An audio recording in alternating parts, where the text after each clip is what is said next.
Right. Right at 9, I'm going in.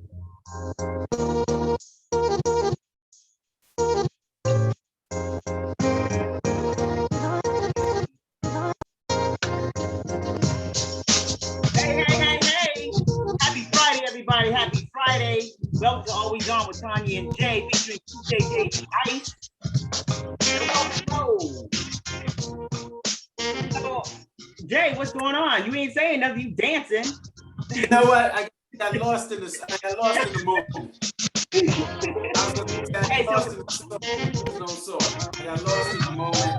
I was just saying, I'm so happy that Jeff is in the house, Dr. Jeff is in the house, because it's going to be a full, fun show. And other than that, it's just cold. It's icy rain. Stay off the road, be safe. And happy Friday. Happy Friday and happy Friday, J.U.I. Happy Friday, Dr. Jeff. All right, let's get into it. We're talking about mental health again.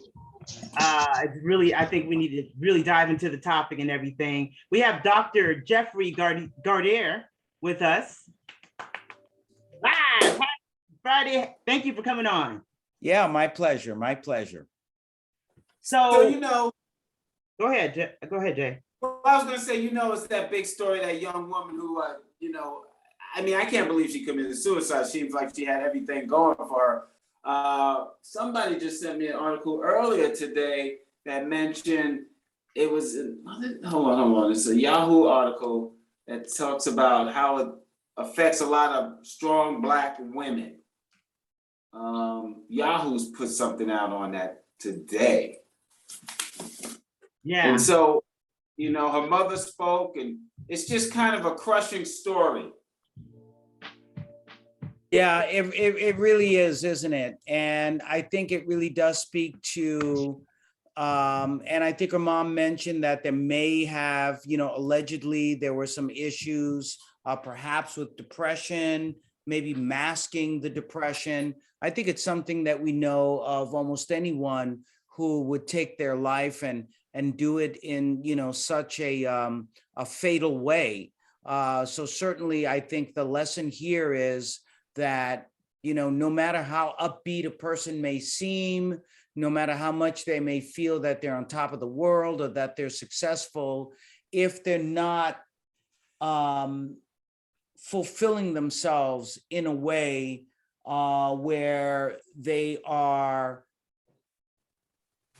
finding that rest and relaxation, getting that work-life balance, working on themselves, emotionally. Anyone who's in that kind of a situation, you can't go all in one direction and not, be all about the profession, all about Hollywood, all about these things, and not also understand that you have basic needs that need to be met, such as communication and such as, being able to look at, where, you are feeling pain and expressing that pain, and being able to communicate that pain. And quite often people are not able to do that. And those are the ones who, unfortunately, we don't catch until, it's no longer viable because they have now, done something that you can't come back from.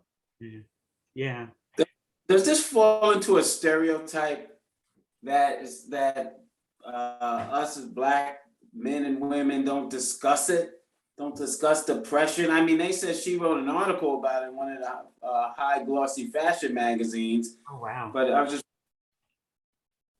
Yeah, I didn't see the article, but if she wrote it, for all we know, that might have been her attempt to really talk about what it is that people like her are experiencing. She seemed to be a very unselfish, very hardworking, really incredible individual. Everyone is looking at how beautiful she was and all of that, but I don't think she really cared about that. I think, there was a lot going on for her inside, and she wanted to be recognized for that inner beauty, not that outer beauty. We get so caught up in, those outside things.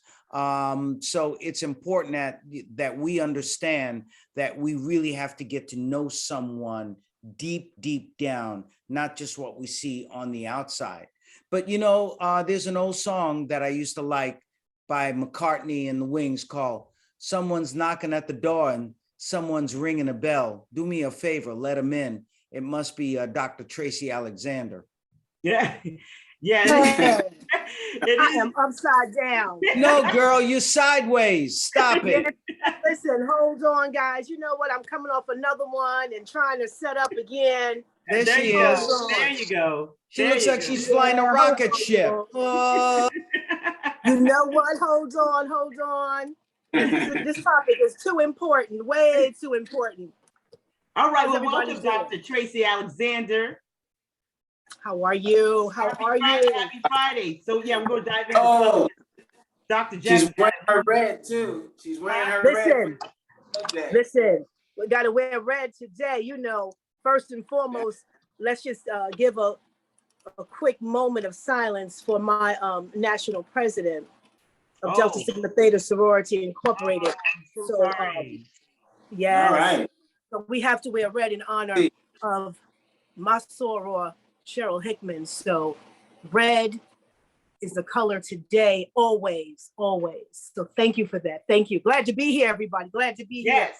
So we were just talking about Chelsea and how, people are, some people just don't know how to communicate, their feelings and everything. That's what Dr. Jeff was just talking about. So you want to dive into that? Because I saw a post on your Facebook. Checking in on you saw my post. Yes. And that was my post. Uh-huh. Let me start with, I'm just really honored to be here today to have this conversation. And first of all, thank you for inviting me to the table, because as you know, Dr. Jeff, Brother Jeff, he makes sure that he keeps people healthy. Okay. Mm-hmm. He is the doctor. He is the doctor. He is the MD. And he makes sure that he keeps people healthy. Now I say that because my job is to take that healthy person and help them become great, to help them reach their greatness, right? My thing is, how much good can we do? And what I realize is my job, my passion really is to tap into humanity. Okay. Tap into the humanity of this. Why do I bring that up? Because after, I think it was with this young lady, losing this 30-year-old young lady. And it was when Nate on CBS said, nobody knew. The smile was so brilliant and so bright. I mean, we could go on and on. Robin Williams did, I say that all the time because he was somebody super great that made everybody laugh. And me and Dr. Jeff had discussed this last week a little bit about the mask. Dr. Jeff, are there red flags or that we should look at when you're with? Well, I think when you're dealing with any individual who is on all the time, and I'm not talking about Chesley, by the way, because there's so much about this incredible young lady that we really don't know, and we'll be finding out, but I hope it's not in a way that is intrusive or invasive to her family. Right. May this young lady rest in peace and her family go through this trauma for the years to come. But, one of the things that I see with some of the people I work with, either they are very, very depressed, and that they may be at risk for suicide, or they actually talk about suicide, or they may be upbeat and on all the time, right. Nonstop. And so when you talk about someone like Robin Williams, he was a guy who was a human dynamo. Right. But it was also not just his comedic brilliance, Dr. Traci, this, right? It was also about an effort to keep himself going. Indeed. Recharging that battery, keep trying to self-medicate the profound pain and the mental illness that he was dealing with regard to, I believe, bipolar, disorder, and dealing with that. And what we know, and then I'm going to keep quiet because, Traci, will really expound on this, but what we know is these individuals who have killed themselves, one of the things we do know for them, these have been some of the most unselfish, beautiful people as inside heart, Right. who just feel that no one really knows who they are. Doc, I just want to jump in for a moment. You said the key word. The key word is trauma. Trauma. Let's stop there and let's just unpack what trauma is. We understand trauma when we hear someone has a concussion, someone has been hurt, right?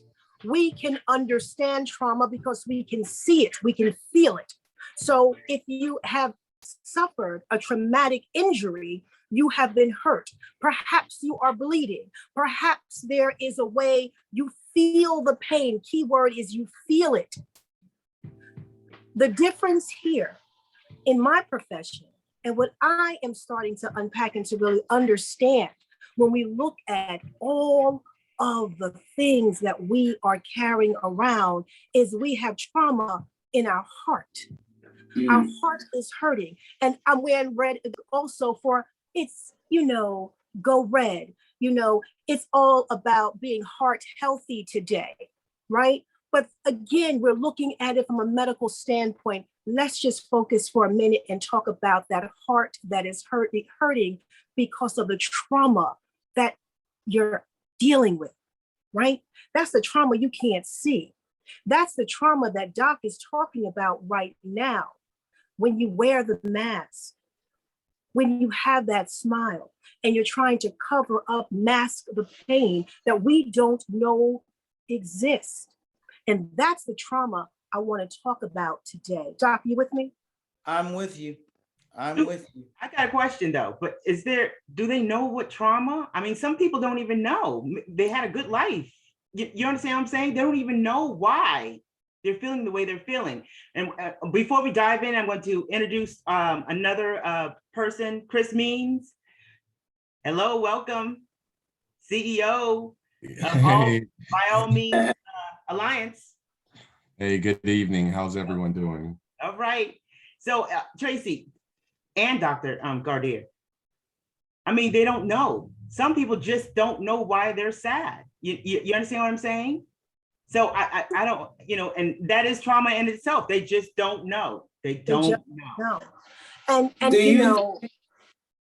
go ahead. Do you think this was something of sadness, or like you said earlier, was she just, in the case of the young lady, was she just always on, trying to be the perfect woman, having the education, the beauty pageantry, having to be perfect fashion-wise, the competition of just that arena? Could that also, maybe no one saw it in her sense, unfortunately, but do you think those pressures mount up? Well, because she could have just been sad. I know it's hard to diagnose because we don't know, because information's still unraveling, but it's hard to think that she was sad. It seemed like, for where I'm coming from, the trauma seemed like it might have been pressure, just her life having to be always on. And I just want to stop for a minute. And you said something, always on. Yeah. We are sitting here, each and every one of us, we are always on, right? I'm thinking about today. Let me just give you a quick example about me today. Today, I'm experiencing the loss of my national president with thousands and thousands of my sorors. I'm sitting in my office, hear me. I'm sitting in my office and I'm watching this unfold, and my pain with my sorors, my sisters, my friends, okay? I'm feeling this grief, this heavy grief in my office with my door closed. Understand. The song comes on. Never would have made it without you. I was done.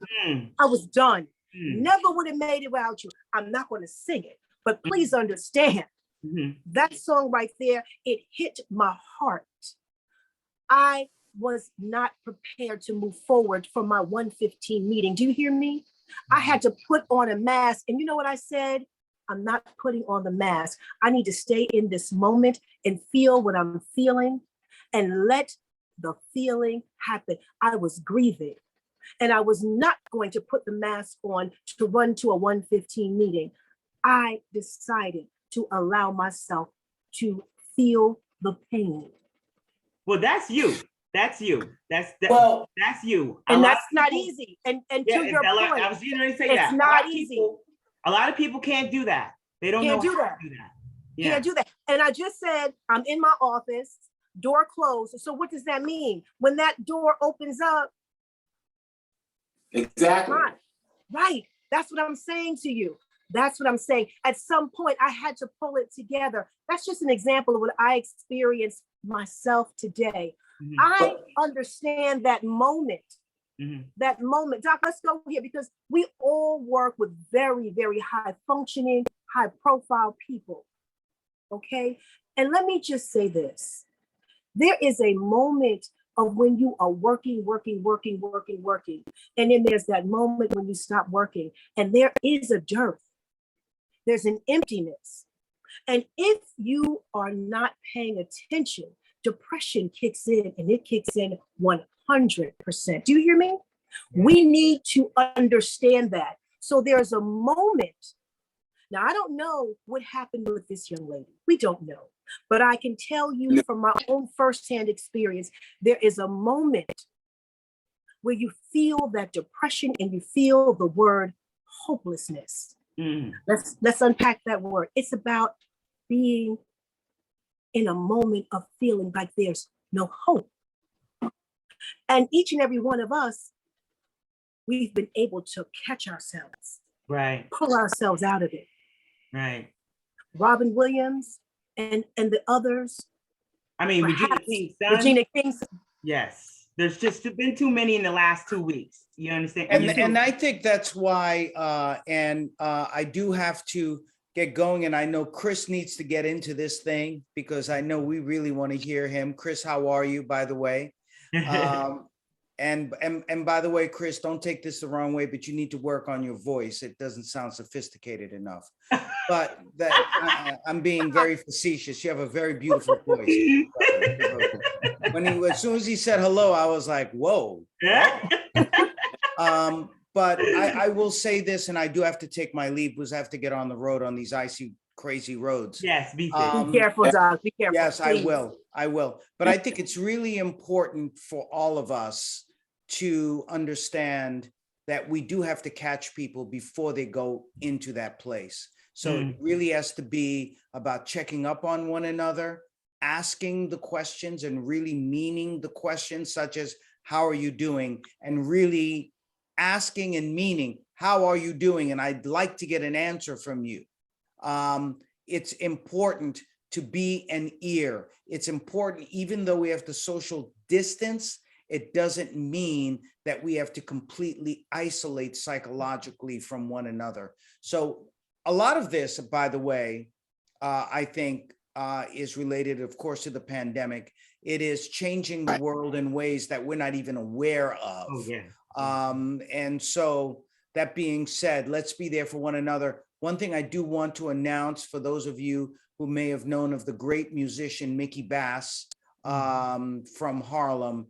Mickey passed last night. So, Mickey Bass, rest in peace. He was a jazz messenger, great, bassist, soloist, played with all the greats, was an educator. So, all our prayers go out to, Leo Bass, known as Mickey Bass. Deepest condolences to everyone. Yes. Absolutely. Thank you, Doc, for saying that. Thank you.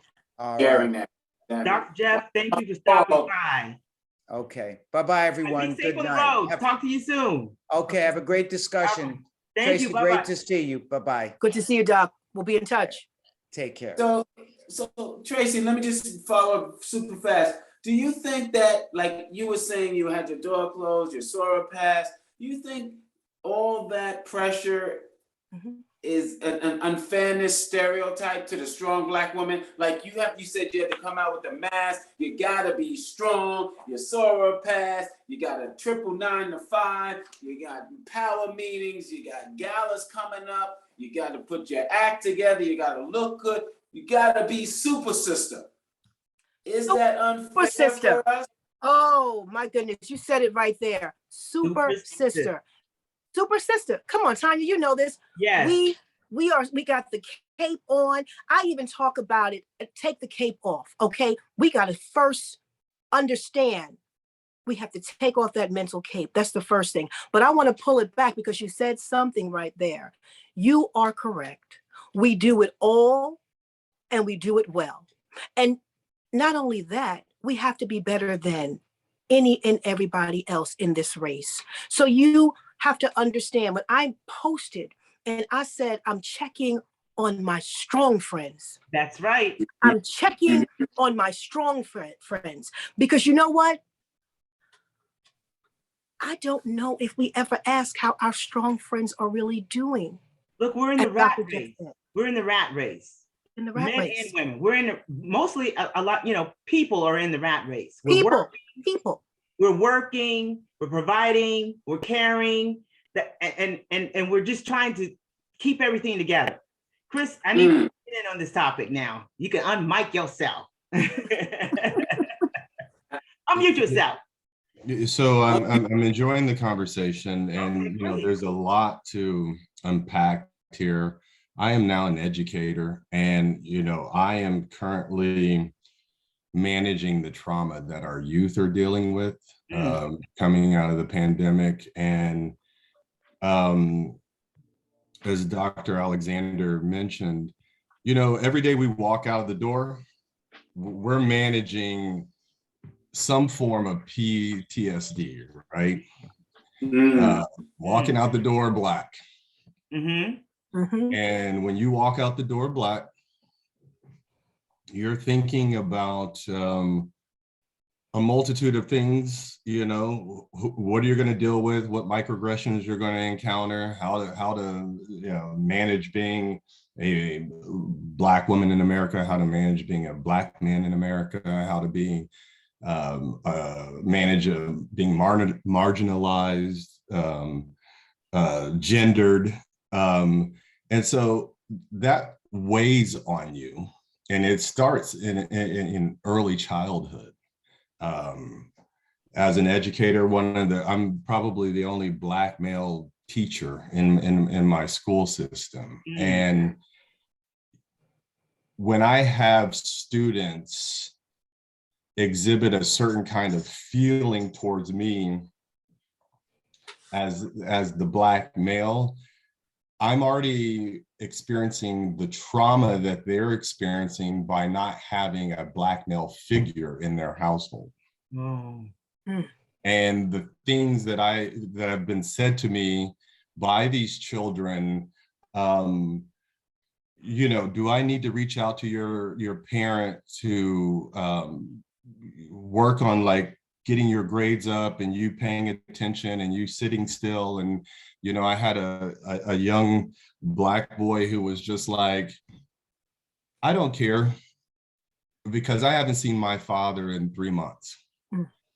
Now, that wasn't our conversation, but he made it a point to let me know that for some reason he identified the fact that I wanted to reach out to a caregiver, but his male caregiver wasn't there, and it didn't matter to him. Or that I've had young Black girls who are like, oh my gosh, you know what? You're my new father. And so we're talking about a systematic, trauma that's taking place and is starting with the youth. And so as they grow up and have to deal with all kinds of, circumstances of life, they're missing certain aspects in their young lives that are being compounded on just being Black. And so that mental energy that one has to expend starts early. And it's exhibited in a multitude of ways, but the mental health is real, and I came in on the tail end of the conversation about and I'm sure you were speaking about Miss USA who passed away, and such a beautiful woman, such a lovely career that she had, and an advocate that what drove her to take her own life, we don't know, but we can surmise as Black folk that it could have been a multitude of reasons, and we get it. We do need a support network. We need to reach out to each other. We need to talk to each other, and we have to be okay with actually being able to open up to each other. Well, yeah, that's the biggest thing, opening up to somebody about how are you feeling, and that is the biggest thing. A lot of people, like I said, the facade that you put on when you walk out that door, for whatever happened, and that you maybe something that you're still carrying as from childhood or something like that. But the facade that you put on your face when you walk out that door, nobody sees your pain, not unless you express it to somebody.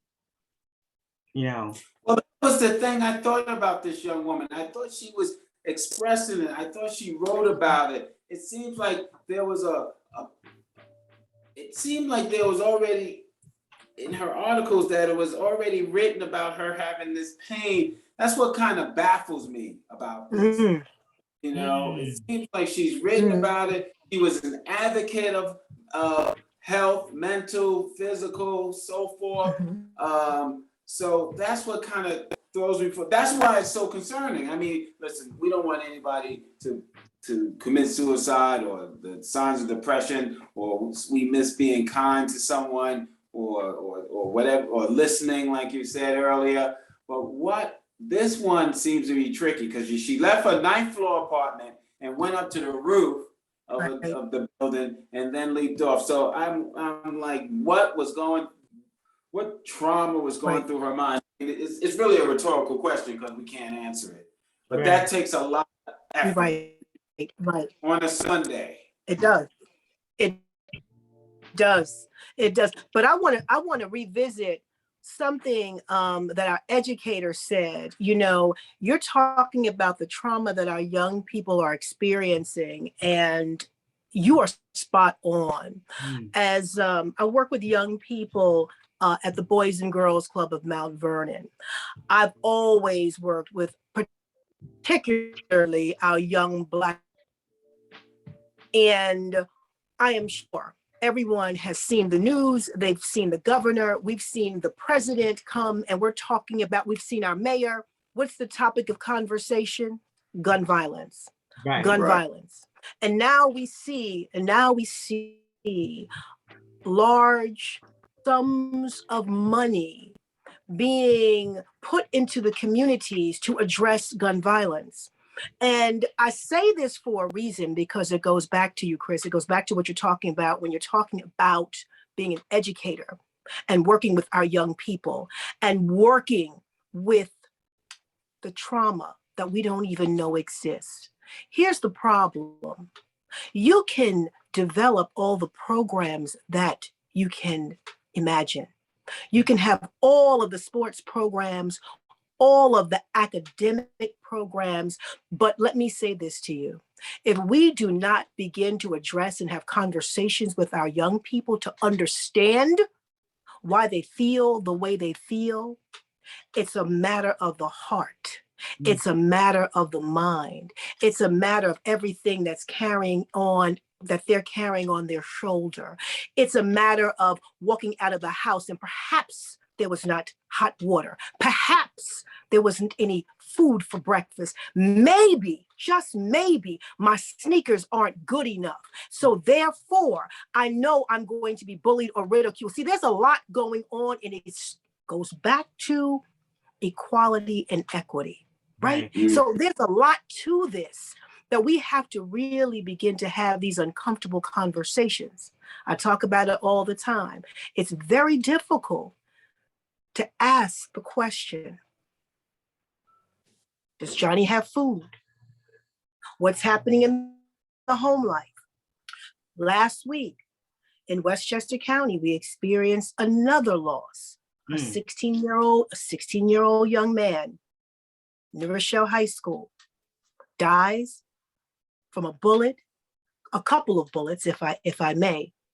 I believe the young man was 16 and 17-year-olds. Okay. This was last week. I just bring this to your attention because it's happening oh too often, and we keep talking about gun violence. Is an increase in gun violence. We need to address the issue of why our children are feeling so hopeless, so helpless. Yeah, if we start there and ask those questions and get in the room and have those conversations, perhaps we can start getting some answers. Right. We can get the answers all we want, but how are we going to make them feel alive? That's right. Not hopeless. You understand? Right. You can send all the money you want and programs, like you said earlier, programs you want and everything. But how are you going to make these, I'm going to say children and adults? That's right. That's right. They are wanted in this world. You understand what I'm saying? So that's the question. I think it's one of the, it's a matter of, we have this whole, let's keep it real. Let's keep it real and let's be real. Real is not what you see on social media and the capitalistic, endeavors that just keep that you keep facing with, that you got to floss, you got to be this way, you got to wear this, you got to wear that. Yeah, I got a bunch of students who dress really well, but they also have poor diets, and they don't eat, and no one's actually. I can't tell you how many times I've asked my students how you're doing, and the cross-eyed looks that they give me, like, what? Would you just ask me how I'm doing? And right. Yeah, how are you? And and to have them answer that, they don't even know how to begin to answer, because no one's ever asked them. No one's asked them how they're doing, how they're feeling. Or what do you want to be when you grow up? What do I want to be when I grow up? What? So if you can't have simple conversations on being real and keeping it real, then you just continue just to layer upon layer, and it just exacerbates to where, it may cause you to do harm to yourself. It may cause you to be aggressive in expressing yourself. And this is where the whole gun violence, what is it that you've gone through in your life? And let's just talk about, Black males being able to have a conversation. The machismo that we exhibit to our youth, especially to our young Black boys, we don't allow them to really be able to express themselves, because when they express themselves, then we tell them, you're soft. Man up. Crying is for girls. Stop crying. Crying's for girls. Now, you know what? That is simply not true. We used to, when the church was the foundation of our existence, we would go to church, we would have conversations, we would speak to, our deacons and deaconesses and youth leaders. We're not having those conversations. So now that pent up energy and inability to be able to express yourself is now being manufactured in violence and striking out because of the anger. And I'll go back, it's trauma. It's just trauma that we don't know how to, and we're not passing along to the simple question: how are you feeling? What is going on with you? I saw a meme this week where, a teacher, there was a little girl and she was like, really like pent up. And he's like, okay, just relax. Tell me what you're saying. It's going to be okay. Do you need a hug? She said, yes. He gave her a hug. Is everything okay? She's like, okay. And then like, let's go about, your business, Right.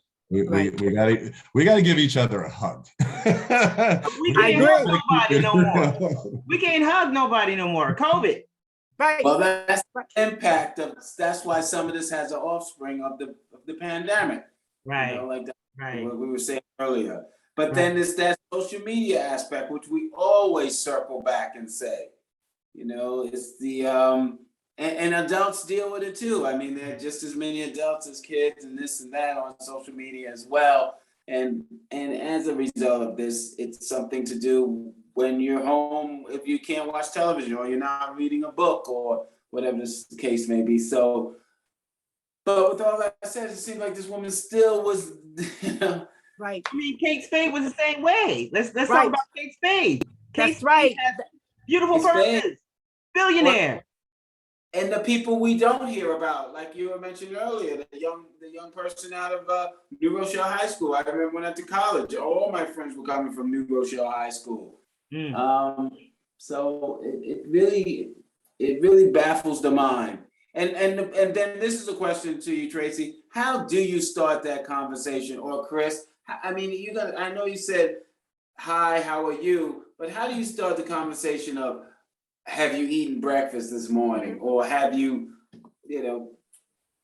brushed your teeth? Or is house life okay? I mean, it's one thing to say it and one thing to say it and get something out of it and able to help. How do you even start those conversations? That's a really great question. And I just want to say this. Sometimes you don't say anything. Sometimes you just do. And I'll tell you what I mean by that. If you pay attention to children, if you pay attention to the behavior and the way they move, you know how we say, oh, I see how you move. Oh, that's how you move. You're moving like that? Yeah, watch how people move. It tells you something. So what I mean by that is, watch young people when they come to the after school program. Watch and learn. Are they hungry? Do they have a sibling and maybe they're taking an extra apple, an extra sandwich?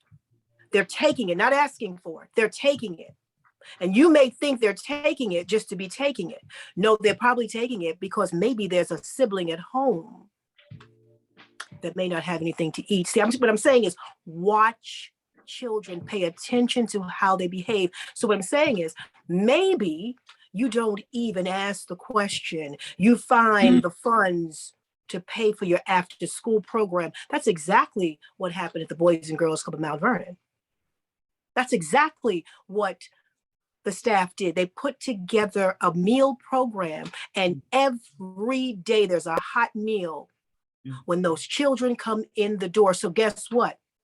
We've already seen what was going on. We understood something's going on. So-and-so is hungry. These kids are hungry. This may be the only meal that they get before they go home. You follow me? So before you continue to ask the question, you see the movement.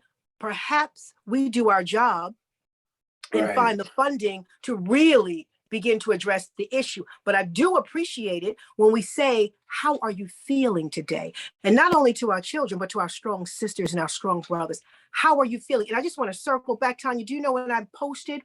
I posted, I just want to check on my strong friends. Do you know the calls that I received? Yes, that's beautiful. Check it on me. Yeah, it was a beautiful post, Traci. Check it on me. And very few, I very, I don't hear that. How am I doing? I'm the one always asking, like you, Tonya. We're always the one checking on everybody else, making sure everybody's good, right? Strong sisters. And we're going to ask that question again. Ask the question, Traci. Ask everybody. Ask everybody. No, you just ask checking the on my just checking on my strong sisters. There you go. And I put that word there, and I have to tell you. Then I heard it again. Then I heard it on CBS. I heard it with Nate, who knew this young lady, Chesley. He knew her. And then I heard him say, and I'm like, wait a second, there's something here. Check on your strong friends. Check on your strong friends. Ask them how they're doing. Because they might not be doing. They might not be doing. They might not be doing. Right. And now everybody's not going to sit here and tell you their tea and tell you their business. I get that, because it's a game. We got to look the part. We got to do this. We got to do that. But at least ask the question. Because I'll tell you something. When I posted, check on your strong friends, the response that I received, it wasn't for me.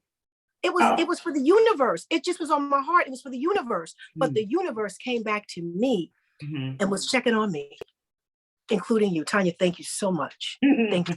I thank you. So one of our watchers, thank you very much, Dorinda. Y'all know Dorinda Bagwell. She just asked, what do you think about Mayor Adams and his gun meeting with the president? Was that today or yesterday? That was yesterday, right? That was yesterday, yeah. And his vegan school lunches. What do you think about that?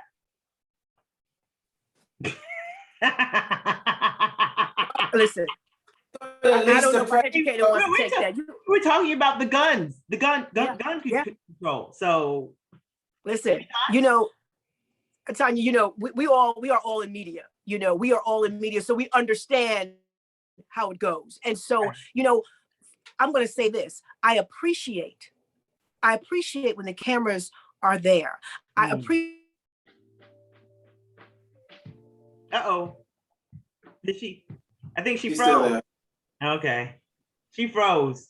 Okay, so Chris. Meeting with the mayor. I guess I'm just gonna bless his heart. Yeah. I'm gonna start there.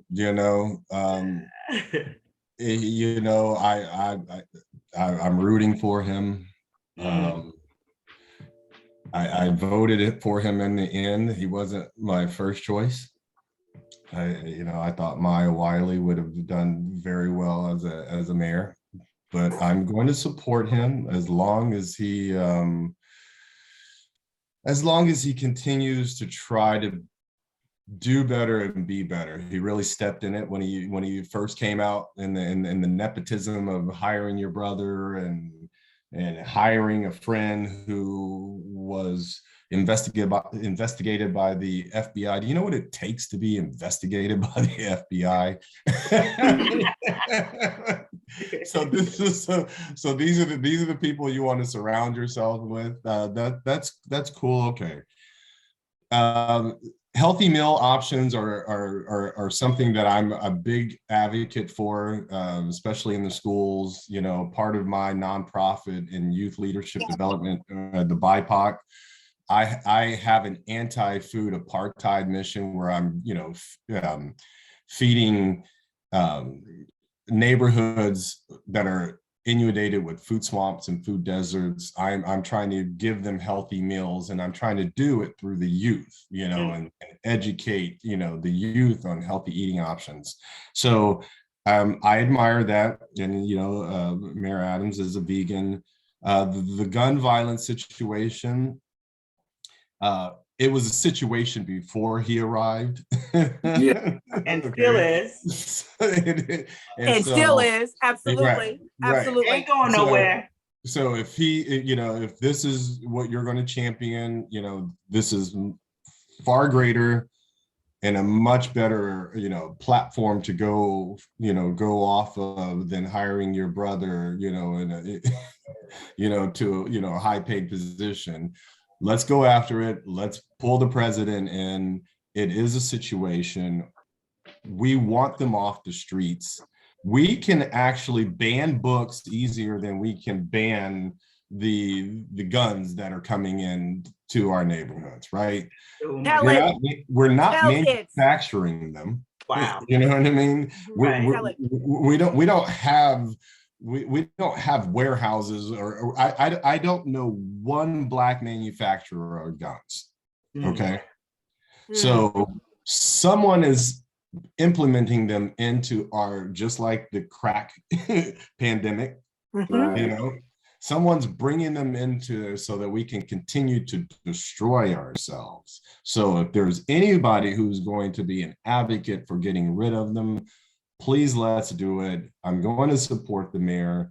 You know, does he need a little media training? Yes. Does he need you know, a little guidance on, you know, on a couple things? Yes, please. And, you know, and I hope that he, you know, surrounds himself with the right people that help him continue to, you know, to do things well. Traci, Well said. Yeah. I'm back. I must have been saying something because I know one thing, the signal started acting up. So let me just say this. And if it acts up, I'm going to keep on saying the same thing. Bring the cameras. Bring all of the cameras. Bring them so we can shine a light on what's happening in our communities. But what I say is, when the lights go dim and the cameras go back into the studio and the reporters go on to the next conversation or the next news or the next late breaking story, all I ask is leave money in my communities so I can deal with the mental health issue. Thank you. Give me the funding so I can deal with the trauma. I appreciate everyone talking about more programming. I get it. I appreciate it. But while that programming is happening that you're trying to figure out, let me hire 2 therapists. Let me have a therapist on site. So when my kids come into the club at 2:30, they know Dr. So-and-so. Mr. So-and-so is going to be here. Miss So-and-so is going to be here just so I can talk. Give me the funding. Let me use the funding to make sure that I have a safe place for my children to have a conversation and get the help that they need. Not just children, adults. Let me tell you, you're absolutely right. Because when I was talking about this, one of my colleagues said, Dr. Traci, we are all going through so much. And she's absolutely right. She was asking to make sure that we had therapy for the staff, for the faculty. We are all carrying so much. I mean, look what exacerbated this. COVID did. We're staying in the house. We can't talk to nobody, touch nobody. We got to stay 6 feet apart from somebody. You really can't go see anybody because they might carry them and they die. So it's just so much. And a lot of people lost a lot of people. So, and then we had Black Lives Matter. We had health disparities all across the board. Absolutely. So Absolutely. This, and on top of that, we had police brutality, you know. So we got all this coming at us at one time. Why wouldn't you feel some type of way? Why wouldn't you? Absolutely. And then coupled with when I go into the supermarket, I can probably rest assured that the prices have gone up. Oh, yeah, so now we're talking about I want to eat healthy.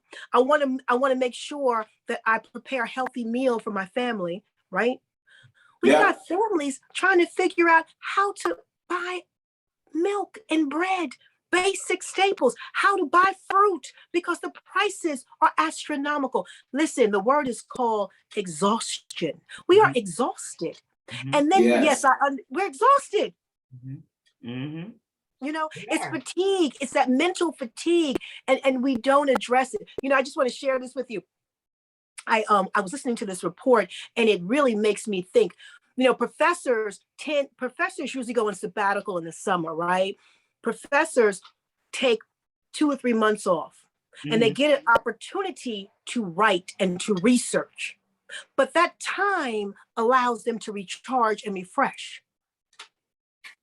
It gives them an opportunity to take a break, to stop to stop for a second and do a different type of research. What I'm saying is this, perhaps there's a study that's looking at people, thought leaders, people who think for a living, right? That maybe they sit in a cubicle, they sit all day, they write all day, they think all day. That is what they get paid for.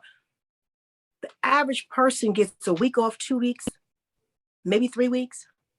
Okay. That's as we're learning that people, humanity, we're exhausted. We're exhausted. People who do physical labor, they can measure that they're tired. You kind of understand it, right? Because it's physical labor. Right. But what I'm saying is all of us, no matter what our industry, no matter what our discipline, we are tired. And there has to be a time when we take a mental break, and we're not doing that. And that's definitely not. I want to piggyback just really quickly. Yeah, I think we need to cultivate the wellness tools that we can then implement in our daily lives, in our community. We need those wellness tools to cope. And so what are they? Yeah, exactly.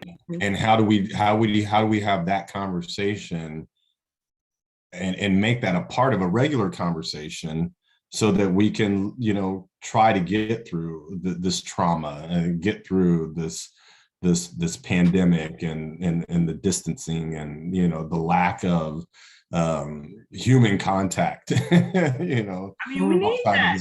People need hugs and stuff. Come on now. Everybody needs hugs. Well, what are wellness tools? I mean, where do we go? What are they? Is it meditation? Is it exercise? Is it veganism? It's meditation, it's exercise, it's prayer. Amen to that. Amen to that, Brother Chris. It's prayer. Come on. There's a tool that I use in my classrooms because I can feel the energy of the students. So for the first, and it depends on what their activity is, I will turn off the lights and I will sit in the front of the classroom and I'm like, listen, we are going to center ourselves. We're going to quiet. And I will take us down until I do not hear any tapping, rapping. I'm like, it's hands-free. Let's just stop making noise. Let's just center ourselves to quiet. I like it. I like it. And when you center yourself to quiet, center yourself to quiet, then we can now go on and go about our day. So let's just clear ourselves of noise, clear ourselves of pencils, clear ourselves of all these gadget fidget toys. They call them fidget toys. Let's clear ourselves of all of that and let's just be centered. And that's what prayer was. Prayer was, whether it's to the universe, whether it's to God, whether it's to Buddha, whether it's, to, Muhammad, there was somebody that we just spoke to in a quiet, and we then were able to go about our day. That's a wellness tool. A wellness tool. Quiet center. I'd like to add one more to that. And I notice it because I am starting to let my daughter know, who's in college, that I have anxiety. And I'm starting to say it. You know what? I'm having an anxious moment because I know what it is. My mother, she knew what it was. And I am getting comfortable saying, you know what? I'm feeling anxious, number one. And I realized that she was feeling anxious last week as well. 20 years old, in college, a lot going on, work, school, all of these activities. And I said to her, I actually text her, I said, breathe. You've got to learn how to breathe, because when I feel that anxiousness, the anxiety coming in that space, and I'm moving in that space, and I'm feeling agitated, because it happens often, particularly when you are overwhelmed and you have all of these demands, right? I am trying to teach a very simple technique. You've got to feel yourself breathe. Right. You have to get control in that moment and just inhale and exhale. And I actually can feel my body taking in the breath. And it helps calm me down slowly. And so I just offer that tool. That's a tool that it's not easy to do. It sounds so simplistic, but it's not easy, particularly when you're going from 0 to 100. Exactly. All right. Well, I want to start wrapping this up. We've got to get out of here on time and everything. But Dr. Traci, tell us, about yourself a little bit and how people can reach out to you. Listen, you can find me definitely, www.drteatv.com, DRTEATV.com. And you know what? You can put my email up there. My email is attached to the phone. That's the quickest way to get in touch with me. I am here for it all. Let's have the conversation. I talk about having these uncomfortable conversations because somebody's got to facilitate them and somebody's got to ask the question and somebody's got to be willing to listen. We've got to be ready to listen because you may not like the answer. You just may not like the answer, but we're going to certainly have the conversation. So Dr. TTV at gmail.com. That's all my right. email. Thank you so much. Thank you. Chris, any last words? And give first of all, let's, we got to talk about your business and everything. So we got to talk about you just for a second here. So yeah, I'm a mid-career professional that's changed from, from the hospitality industry. I ran, Michelin-rated restaurants in New York City. I was one of the maybe 3 in the world that ran the top 15 restaurant in the world with a Michelin chef. And when the pandemic hit and hospitality went to kind of hell in a handbasket, I started thinking about what am I going to do next? And what is it that I actually really enjoyed about hospitality? And what I really enjoyed about hospitality was the BIPOC community that one, never saw anyone like myself running these, level of organizations. But 2, what could I do to continue to mentor and coach and, and what I was receiving from the kids and what they lacked in education. So I was like, what can I do? So I started a nonprofit, youth leadership development for the BIPOC community. We do social justice projects. I'm teaching leadership skills and life skills through social justice projects. And, the skills that they don't get in the classroom. And so I've pivoted to education, working on a master's degree at NYU. Wow. That's my mission right now, just to make an imprint on youth, the BIPOC community, and then teach them skills through doing social justice projects in their communities. So by all means, Leadership Alliance is the name of my organization. I'm a 501c3. You can reach me at bamlainc.org, bamlainc.org, and that's what I'm working on. All right. Well, thank you. Congratulations on that master's degree. Let's just give them congratulations on that master's degree. Let's just take a moment and just hold you up on that, brother. Thank you. Thank you very much. Hey, Jones, you got any last words to say before we get up out of here? Well, no, I love this show. I think it's probably a topic to continue to explore. I love the fact that we were talking about breathing and prayers, all those things that hit home, trying to recognize red flags of us who, all the people we mentioned, those we know and don't know. The pandemic has really, put a monkey wrench in our normal lives. And so coping with that, it's going to take a lot of energy. I had the guests, Chris, Dr. Jeff, Dr. Traci. You all hit it out the park, spectacular. Tonya, you always come through, So I'm just, I'm taking it all in because as you sit here and you move the conversation, you also got to take notes, and you got to take notes on yourself, on myself. Yeah. And so that's what I'm doing. I got a 17-year-old, it could be any person there. Hopefully Mayor Adams does the right job. I had a thought today, something you're going to read in the New York Post today. He had to apologize, and I know we're running out of time, for saying he was a better officer than some quote unquote cracker colleagues. So that's the front page of the Post like 40 years ago. Wow. So he's a guy who's Wow. got, but I believe he's in the right place at the right time. So I think he could probably collar the city and help us go forward. I'm rooting for him myself. I voted for him. Oh, if I was there, I would vote for him too. But anyways, we're getting ready to get up out of here. Thank you so much, Dr. Traci Alexander, Mr. Chris Means. Thank you so much, Dr. Jeffery Gardere. Thank you for coming on, talking about mental health. Listen, one more again. If you need somebody to talk to, reach out to somebody that you feel comfortable with. If you don't, go to Dr. Traci's website. Huh? Go to Dr. Traci's website. Yeah. That's a start. Just reach out to somebody. But thank you all. Listen, we're streaming live right now on Roku, on QE Vision and everything. And you can always catch us on Fridays on Facebook and Instagram, always on, TJ Always On. That's our handles. But anyways, good luck. Have a great weekend, a great week. See y'all next week. Juice, pull that music up.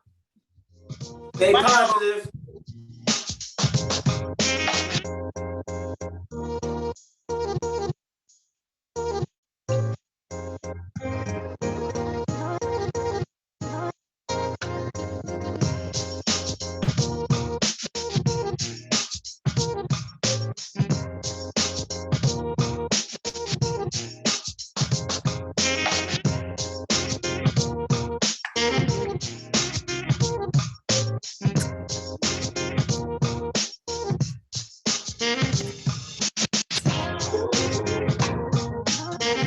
Peace out, y'all.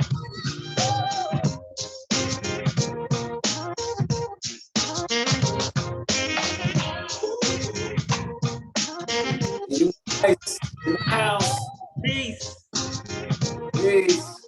Happy Friday.